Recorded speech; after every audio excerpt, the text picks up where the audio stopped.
Welcome to the Krinzman Property Playbook, where we dive deep into the heart of South Florida's real estate scene. I'm your host, Matthew Crisman, here to guide you through the strategies, insights, and community connections that make buying and selling real estate a science. If you're looking to move beyond the basics, build trusted relationships, and grow your understanding of this competitive market, you're in the right place.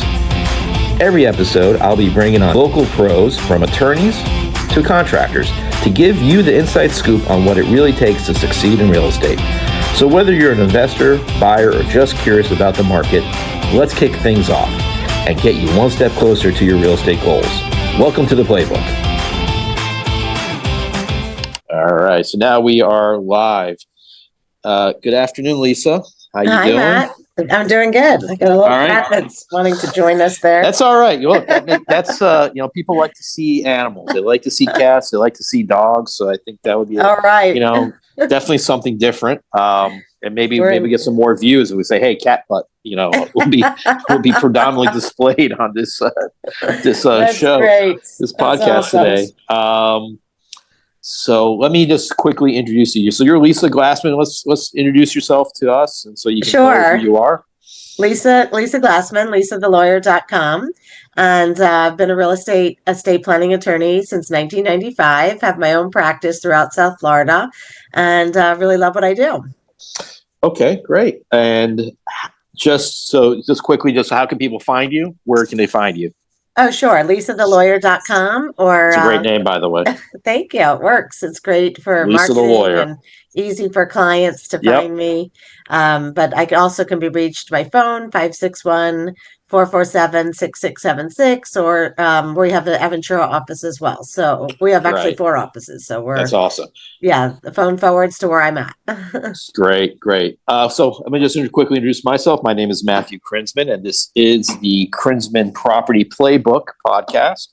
And I am a real estate broker associate here locally in South Florida with One Sotheby's International Realty in the Aventura office. And I've been at this quite a long time, not as long as you, Lisa, but you have a couple years on me, not by much actually, just a couple.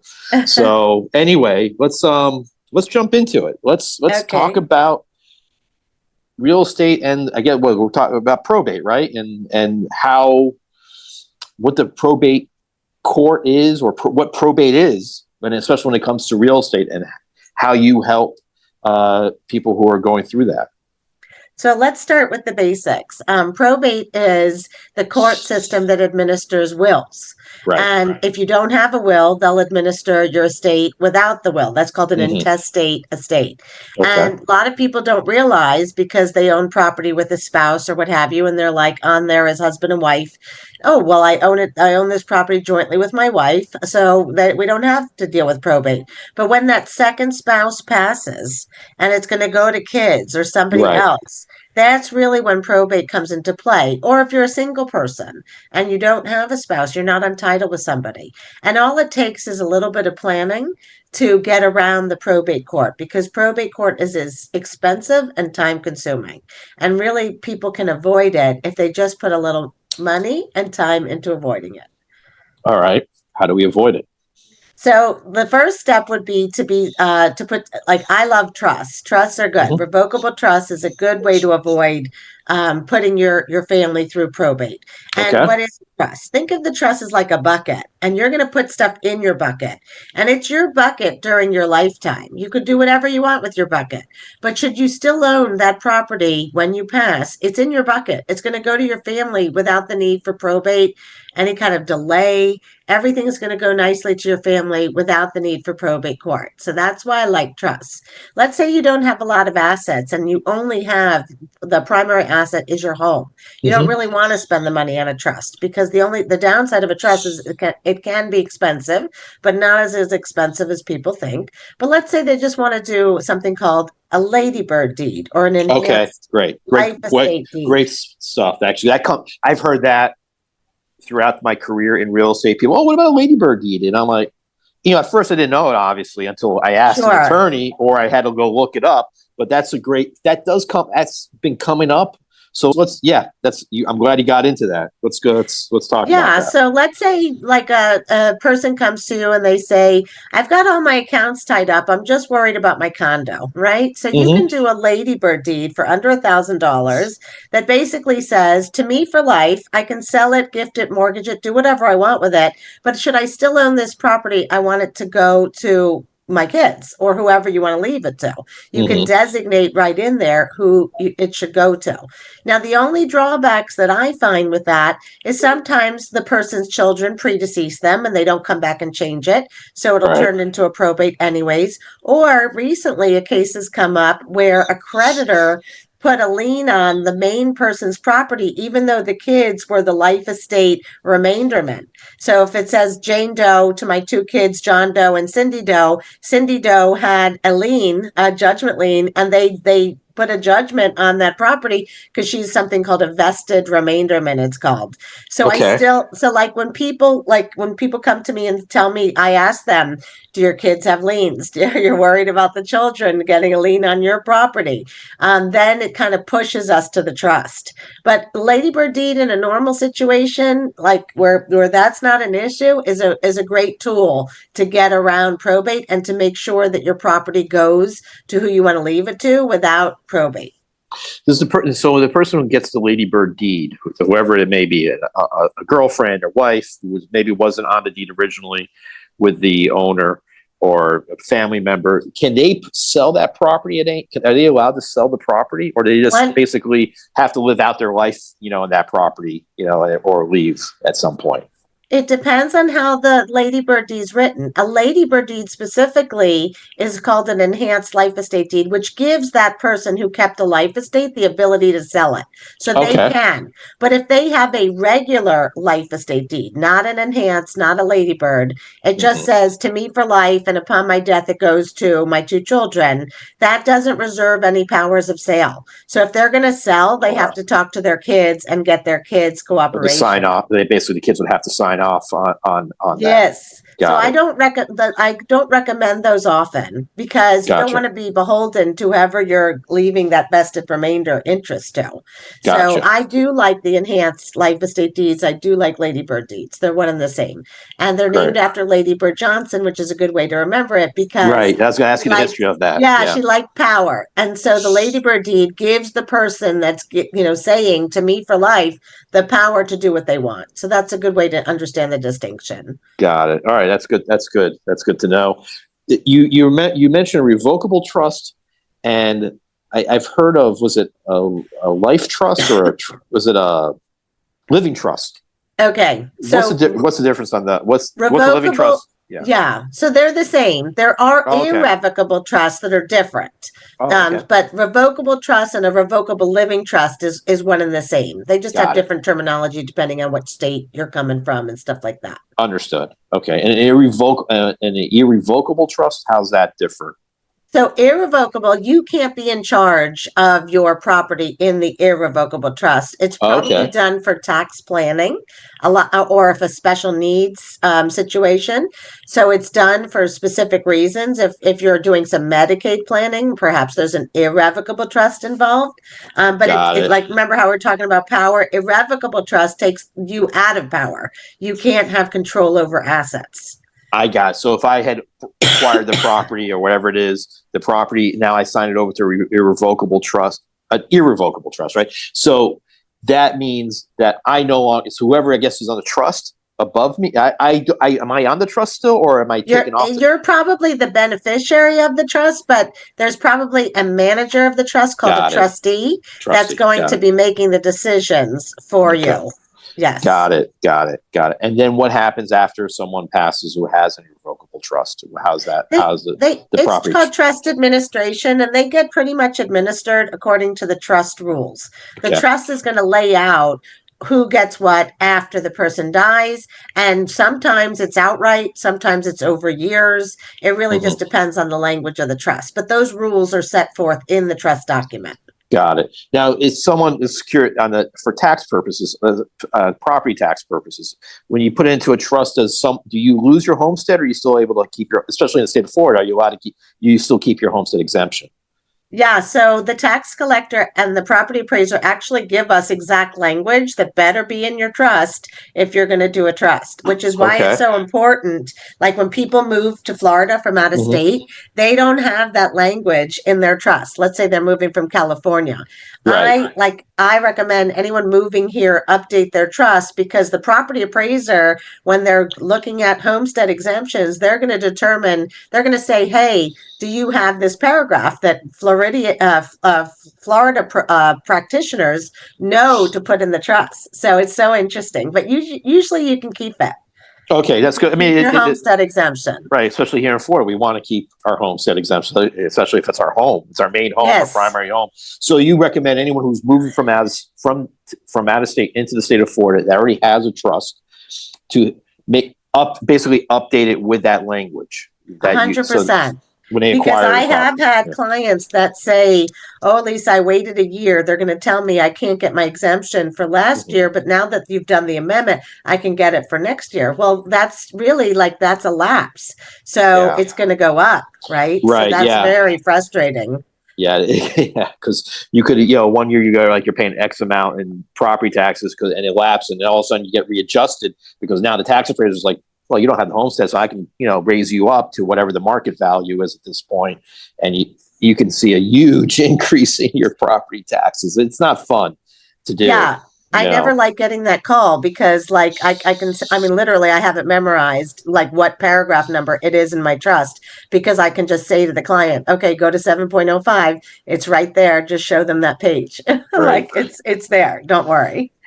Now, I'm sure this question comes up a lot, and I know I've had it in the back of my mind. I've heard it, and I'm sure I've heard the answer to it, but I just don't remember it.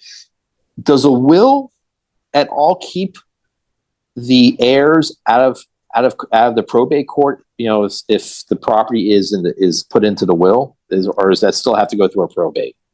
So it's interesting because this is a common misnomer. Wills still have to go through probate.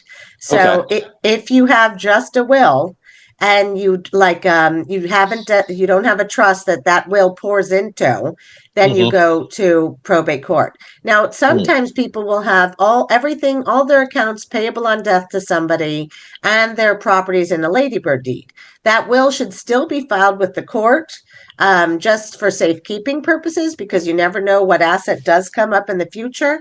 You can avoid probate court if everything's labeled, but everything's got a designated beneficiary on it, like a payable on death. Like you can do that pretty simply by going into your bank and saying, hey, I want to make this payable on death to somebody, or I want a primary beneficiary, contingent beneficiary.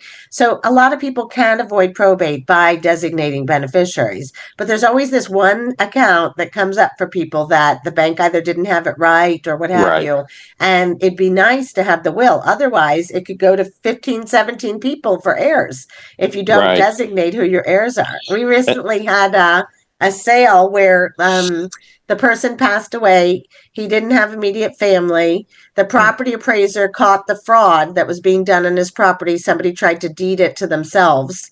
And now we have like 17 cousins, aunts, and uncles that are all getting a piece of the pie, so to speak. Wow. That was an intestate probate. So the will, I could say, hey, pay it when I pass. If let's use me example, I pass and I decide, I have a home and I want to, leave it to a nephew or something like that. I can do that. That's not, and then they can avoid probate still. Yes, absolutely. As long as I designate in the will. So no one else, but can anyone else? Well, they can't avoid probate. It'll go through probate, but the nephew will get it.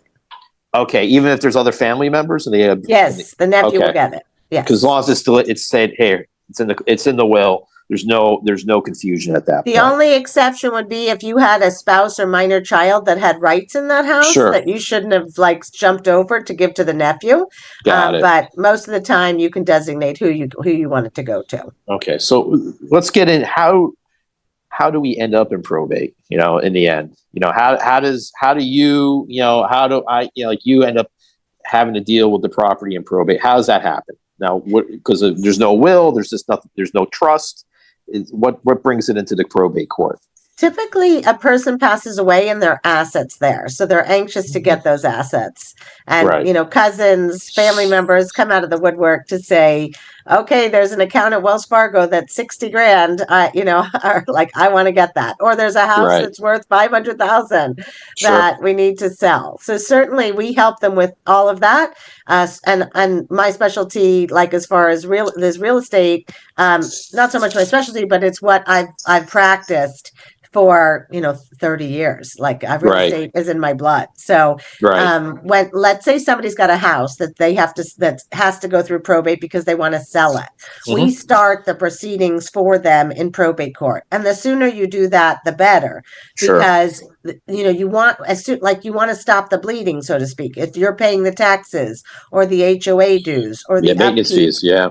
yeah, so you want to like do that as quickly as possible. And we'll apply to the court before even the end of there's a 90-day creditor period.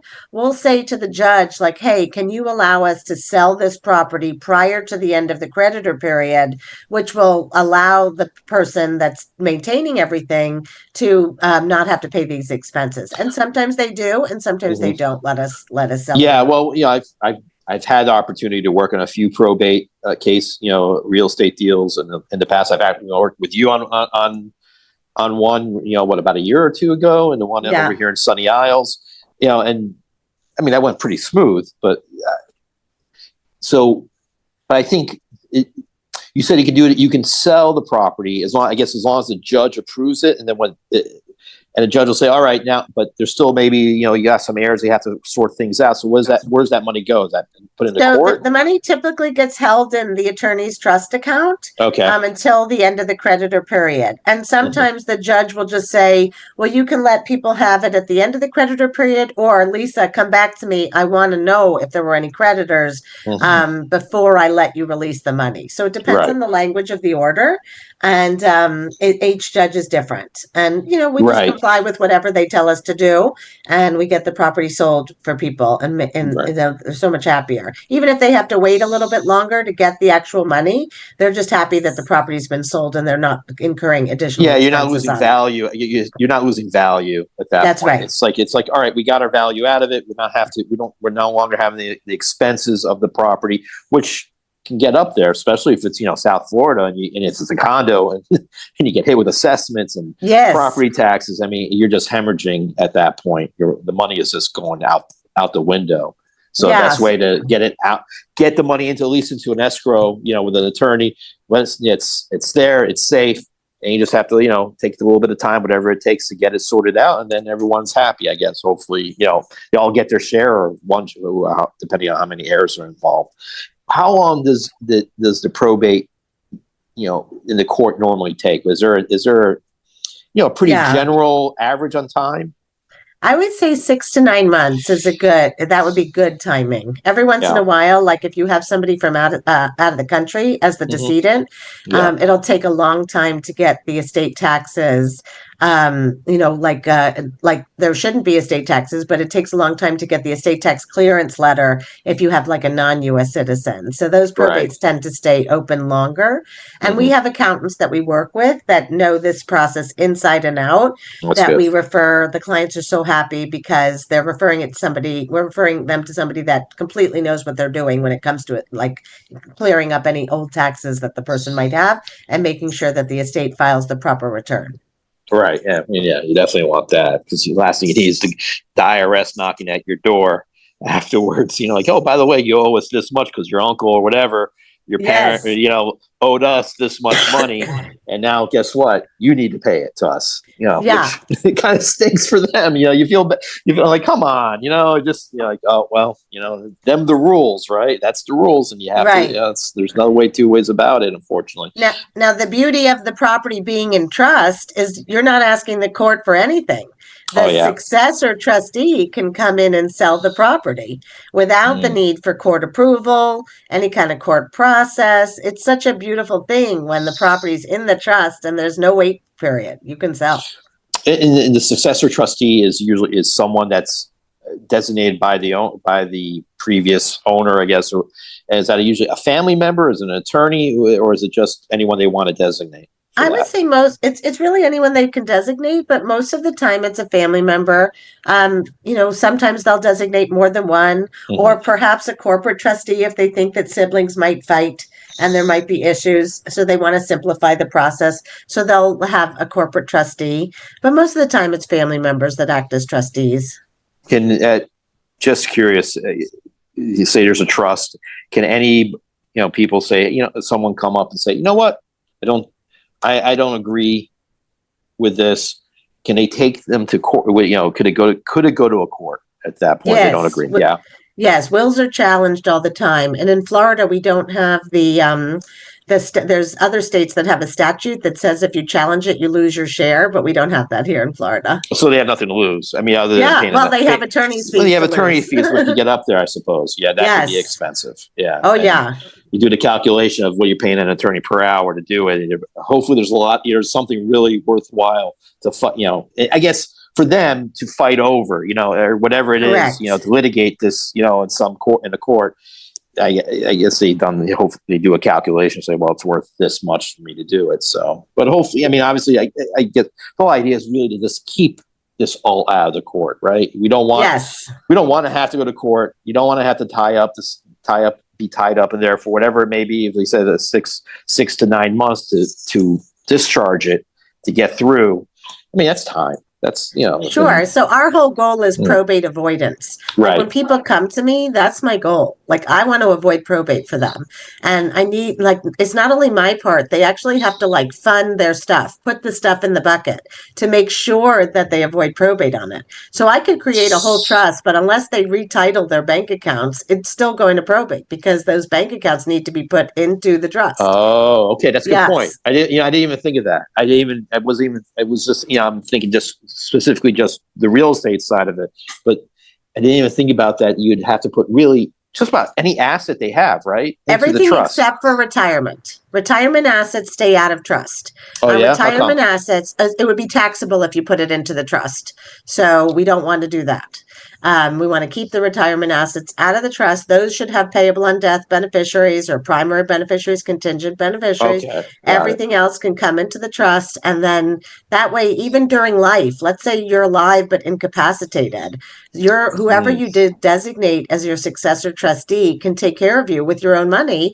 They'll have access to the trust to help you in your old age or in your incapacity during life. So it really is a great thing. So you mentioned something earlier on, about the trust, the irrevocable, revocable trust, and using one specifically for Medicare or Medicaid planning. I've had the opportunity to work with an attorney locally here who does Medicare and Medicaid planning, and he had a client who had money, had assets, never owned any real estate, but was trying to, I guess, preserve the capital that this gentleman had.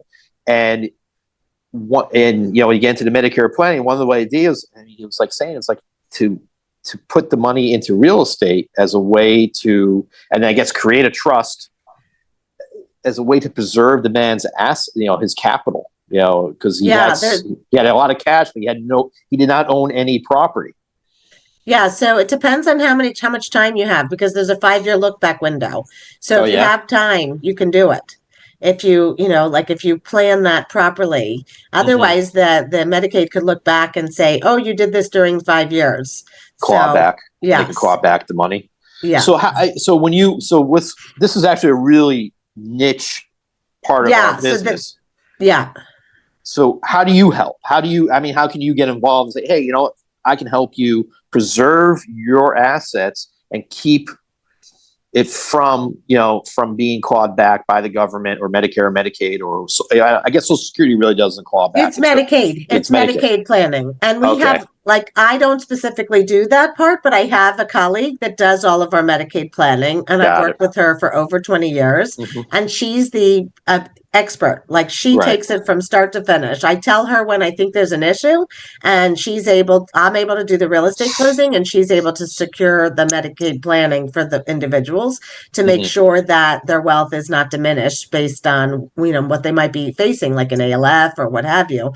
They've worked hard for their money. If there's the Yeah. law allows for planning to plan around losing that money, let it be, right? Yeah, yeah. I mean, it's a tough situation. It's a tough situation for that person or the family because, like, oh yeah, we have assets, but the last thing I guess you really want to do is really the whole idea is these trusts, however you set them up, is really to preserve assets and preserve the capital that the person or the family has accumulated over the years and Yes. worked hard for, and rather than try to lose it all in one fell swoop, at least try to preserve maybe not all of it, but a good chunk of it for the next generation, for their family to at least be able to have something to live off of, I guess is one way of looking at it, or just, to build off of at some point. I really want to give people choices in life. Like, Yeah. find out what's available and make your choice, Mhm. right? Know what you could do. Decide if that planning is good for you or not good for you. Right. It's really just a free consultation to know, like, should I be thinking about this? Especially as our parents age, right? Oh Like, yeah, I mean, even us should be thinking. Yeah. When you hit a certain age, if you have children, especially you have children or anything, these are things you need to be thinking about, you want to which you know never sooner thought than about. later. Yeah, you really want to know sooner than later, for sure. Absolutely. I mean, I've gone through it with my own parents, and it was, in the end, it was okay. Nothing really. It was, I look. I have attorneys in my family, so there was a group of them looking out for everything, so that helps. But yeah, I mean, if you don't have that access, I mean, you're definitely someone that someone needs to talk to. Who needs to talk to Lisa? Who needs to talk to Lisa, the lawyer, before this all goes down, happens? Really, everybody that doesn't have a will or trust already in place, right? Like, it should be something to think about. Or if they, like I said, if they just want to put a ladybird deed, if they just want to put some measure in place, but I talk to people all the time. They don't have durable powers of attorney, healthcare surrogates. Like, sometimes that's more important. Let's say mom is ill, but you can't, and she's incapacitated, and you can't sell her house because you don't have a power of attorney. Guess what? You got to open a guardianship, and that's a hell of a lot more expensive than a power of attorney. Yes. Yeah. And I've done some of those closings. Yeah. I've luckily, not lucky, but I had done that myself, not for myself, but for my mother, was when you had those power of attorney, you had the life, the living will, everything, basically everything that she wanted done, and made sure that also that the bank accounts I was put on, so there wouldn't be any other issue. Unfortunately, when she passed, there wouldn't be any issues. Me going to the Wells Fargo saying, "Here, I'm the direct beneficiary," or whatever life insurance policies there were. And anything else was involved. It was like it made life a lot easier at that point, because when my father did it, he did it and he didn't do it. That was, so we learned. You learn, like, I'm not going to deal with this again. Let's make this, because it's tough enough, right? And you want, it absolutely is. You want to alleviate the stress in any way you can, and obviously talking to an attorney like yourself goes a long way. It's a peace of mind, right? They're paying for a peace of mind with you to get this done and get it done right. So, God forbid, when things happen, their family is not going through that stress, unnecessary stress. Yeah. And that's another thing, like pre-planning for burial. It's like 1/3 the cost. I know nobody wants to pay for that. Nobody wants to plan their own funeral or burial. Understood. But it is so much less if you just take the time to do those steps. It's really incredible. I've gone through some terrible stuff for friends that, just the worst of times, and we're out there picking a plot, and it's really like 5 times more than it should be. And unfortunately, emotions are getting the best of you, that you want to go to the lakefront property for the burial, and I'm like, they're not going to see the lake. I appreciate that, but let's really keep our heads about us. And they don't even remember 2 weeks in that they even went and had that choice. Like, they're like, how could I have even made that decision? Yeah. And, you don't want to say I was there, I told you to pick otherwise, but, it is what it is. It happens. The best advice is to kind of pre-plan some of that stuff. Yeah. I mean, anything to really just take it off the plate of the family, in any which way, shape, or form. So, how do someone coming from out of state is obviously someone who you would be very good for to help them, especially if they have a trust or they don't have a trust already, to update the trust. Who else should be talking to you? So we like there's young couples and older couples, like really somebody that's going to put a plan in place for the future that's going to grow with them over time. So somebody might say, well, I'm young. I don't think anything's going to happen to us. But like there's a lot of stuff going on with immigration right now. So let's say you're green card holders, you're here in America, and you should make some provisions for your children who may or may not be U.S. citizens. Like if you're out of the country and things are changing, like we have a lot of employees that come to us from their legal plan, because I work for a legal plan on some of my clients, and they work for big companies and they have to go overseas for their work. And they're nervous to leave the kids home, right? They don't know what to do. No, it's fair. Yeah. So there's a child care authorization that can be put in place. There's temporary guardians. There's all kinds of things we can do to help you have peace of mind. And that's really what it's all about. So young families, older families, single people, anyone that like has any assets really should take the time to just kind of think about it and decide, is this something I want to do? And it's much more affordable than people think. So I think that's the drawback, like where people think like, okay, I don't want to go because it's going to be expensive. And there's a plan for everybody. I would not recommend the online services. And here's why. This is a perfect example. Somebody just did a trust and will. I'm sure you've all seen the ads for trust and will. You can, get your trust done online. And so they sent me the package and I'm looking through it and everything's there but the trust itself. So they apparently did not print out the trust. They did the wills that work with the trust. They did a certificate of trust, but now they have a whole package of documents without the trust. And it just doesn't work. Like, it's like they wouldn't even know to look for it. Like as average consumer wouldn't say, well, I need the trust because the certificate of trust looks like a trust, like as an average person, but a certificate of trust is just a summary of your trust. It's not the trust itself. So here's this family that thinks like, okay, for X number of dollars, we got this done. But in fact, they have nothing. And it's even worse because it's referring to a trust that doesn't exist. And they've already moved their home into that trust and it doesn't exist, right? There's no trust. So I don't even know how we're going to solve that problem for them. They haven't responded once I told them that they didn't have a trust. Maybe it just didn't get sent to me and they're looking for it. Right. But it appears that they don't have the actual trust. This is why it's helpful to have an expert or a professional that is not a computer, not an AI agent. You're just filling out. It's really, again, this is like same thing with a real estate agent. You know well because you have a family of real estate agents. You know how it goes. That look, you could go the discount way, or you can get someone to help you professionally do this correctly, and that will save you the money in the long run because you won't have to do it once, twice, 3 times to get it right. You'll get it right on the first try, with someone who's a professional and expert in this field, rather than rely on nothing against online. In case the online gods are listening to me, but I'm sure they're listening because now I'm going to get ads. I'm going to get everything. Everything is going to be pushed to my phone and my computer. Now it's going to be ads related to this, but it really is worthwhile to have an expert, live person. Yeah, your role as a realtor is completely essential. I'm helping a bunch of people right now with for sale by owner with FSBOs, right? So they don't know what they're doing, and as lawyers, we have certain things that we do that realtors are doing that lawyers don't do.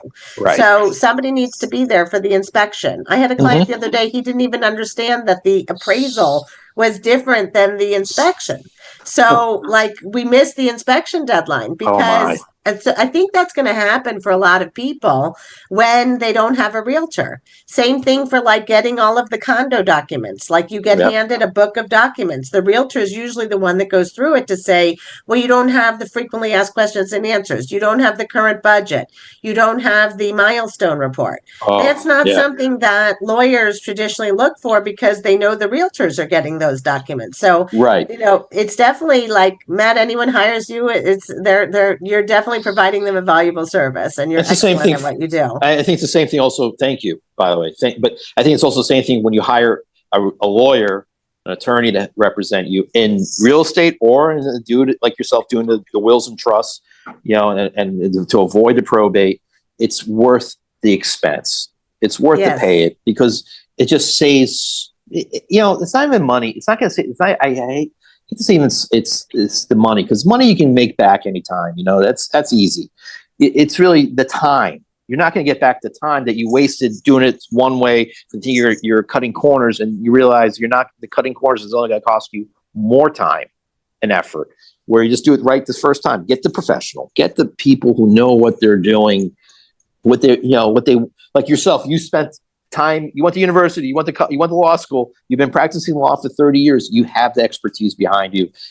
So I always advise, even, for my own real estate deals, it's like, just engage with an attorney who does title, but also is an attorney, because I think it will save you some headaches down the road because something could happen, down the road. And again, having someone who does what you do on the probate side and like I said, wills and trusts, it's worth every penny. Even on the real estate side, we do a short sale. Right. Things get messed up. The satisfaction's missing. Do you think that the title company that is all like online based is going to go hunting for that satisfaction for the seller? No, Absolutely not. Like I'm accountable to that seller. Like I'm going to make sure at the end of the day that satisfaction is recorded and that he or she has a copy of it. That's really the bottom line. Like we see it through to the end. Everyone thinks that we have the closing, it's over. Guess what? We still have to record the documents. We have to track down the satisfactions, releases the liens. It goes on and on. Yeah, there's still some stuff that goes on. I mean, but again, like on the probate side, this is just really you're trying to save the headaches and the stress. Really, it's just the stress of having to go through it. It's not, it's worth every time, all the effort to use someone like yourself or any other attorney who specializes in this around the country, who's invest the time and money into using the right person to preserve your assets for your family. It's really what you're doing is you're preserving your asset. Especially real estate. Look, you don't want to lose your home to someone, or you don't want to get tied up in court forever. If you want your family or heirs to be able to enjoy it, make it easy for them as much as possible. Also how you take title matters. I mean, I'm dealing with 2 daughters and a mother that took title as tenants in common rather than joint tenants with right of survivorship. So we have mom and one of the daughters deceased. And guess what? It's a probate going all over the world. Oh, because now it's down in Dominican. It's like because there was no survivorship. It was right. So they thought tenancy was that was it was a common tenancy. It's tenancy in common. So like people don't understand like how you take title matters. Like just 3 little words would have made a difference. 3 little words, joint tenants with right of survival, maybe more than 3 words. Joint tenants, even if they put joint tenants, right? Or joint tenancy, 2 words, that would have said to the world, we want the other one to inherit. But if there's nothing after the person's name, then it's assumed to be tenants in common. And they don't even realize this poor woman who owns this property, she doesn't even understand, like, how did this happen? I said, when you went to the title company to do the deed, they should have asked you, how are you taking title? Joint tenancy or tenants in common. And it really is, it happens all the time. It really does. It's such a shame to see. This is why it matters who you work with. It does. It does. It matters tremendously. All right. So let's just wrap it up in a neat little bow. Final thoughts. Okay, hire a lawyer, whether it's me or somebody else. Have counsel. Yes, have counsel. Worth it. And a new area that I'm becoming, like I just spoke on NBC6 and Money Talks is cryptocurrency. So just like a tidbit about cryptocurrency is if you have it, plan for it. Tell people you have it. Your beneficiaries, let them know how to get at it. How to have access to it because That's the key. So that's like my tip. That's the newest thing that I'm out promoting because a lot of people have it. They don't want to admit they have it to their spouse or what have you. Really? They have Interesting. it. People have it. And you have to let other people know about it or it could be lost with you. That's because the lock, however they stored the cryptocurrency, wherever they put it in, if they put it in a wallet, and you don't have the key, you don't basically have the combination to that wallet, it's gone forever. Yeah, it's going to be very Yeah, very difficult. They hold that stuff like Fort Knox, like Oh it's yeah, like gold. Yeah. yeah. So Actually, in some cases, more than gold at this point. Who yes. knows? It's treated even more. I think more security wise, even more Yeah. than the gold. But all right, It's really that's a good point. That's a fascinating. good tidbit. That's another fun area that I'm Yeah. kind of working on. All right. So then, just one more time, how can people get in touch with you? Sure. So it's lisathelawyer.com, 561-447-6676. And thank you so much for having me today. This was No, it was fun. my pleasure, Lisa. I'm glad we were able to get this stuff, to get this going today. And this is, I think, an important subject matter for, it's a more subject matter that I don't think people really think about too much about, and you need to. So this is part of this educating people out there to know what to do and what not to do. So I appreciate the time and effort coming on tonight, and we'll definitely see each other down the road. And again, thank you. Thank you so much. It was fun. It was great to be together. I'm glad you enjoyed it. Thank you. That's it for today's episode of the Krinzman Property Playbook. I hope you've gained some valuable insights and feel inspired to take your next steps in the real estate game. If you're ready to make a move or need expert guidance, let's connect. Whether you're buying, selling, or looking to invest, I'm here to help you navigate the South Florida market with confidence.